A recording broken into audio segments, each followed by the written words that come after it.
បាទការអាប់របស់យើងគឺយើងត្រូវដាក់របៀបនេះបាទចូលទៅក្នុងធុងយើងដាំចេកបាទដែលកាន់រួចបងប្អូនអាចហាន់ក៏បានតែខ្ញុំប្រើនេះមកតើសម្រាប់កិនឲ្យដើមចេកល្អិតបាទ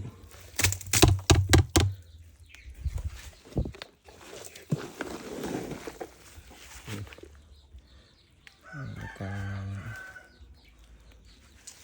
ធ្វើនេះគឺបាទមានຂະຫນាតរង្វាល់ត្រឹមត្រូវ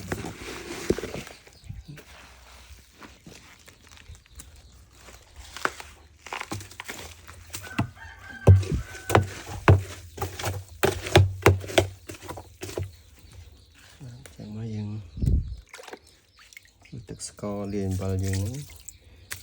ដាក់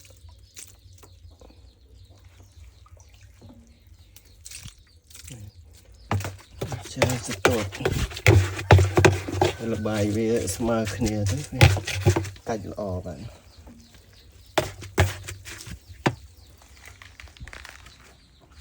យើងធ្វើចឹងរឿយរហូតដល់គ្រប់ចំនួនរបស់យើងចេកដើមចេកហាន់ចំនួន100 គីឡូនិងស្ករលាយអំបិលរបស់យើងហ្នឹងស្ករ4 គីឡូអំបិល2 គីឡូបាទយើងធ្វើសពដងដើម្បីឲ្យទាកប៉ារបស់ខ្ញុំទាសាច់នេះយើងចំណីផ្សំបាទ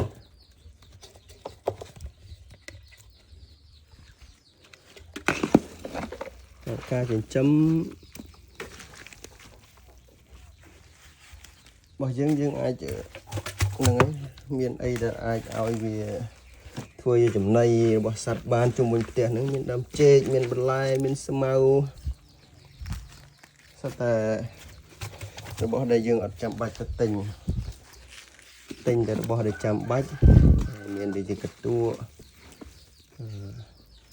អំបិលស្ករអញ្ចឹងទៅដែលយើងអាចផលិតខ្លួនឯងបានណារបស់ដែលមានជុំវិញផ្ទះយើងកែច្នៃឲ្យអស់លទ្ធភាព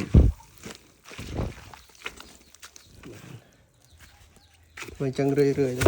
ដាក់ចេកកិនហ្នឹងដើមចេកកិនដាក់មកស្ទួ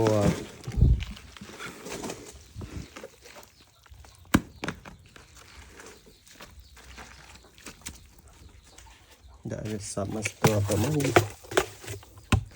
កទឹកស្ករយើងបន្ថែមទៀត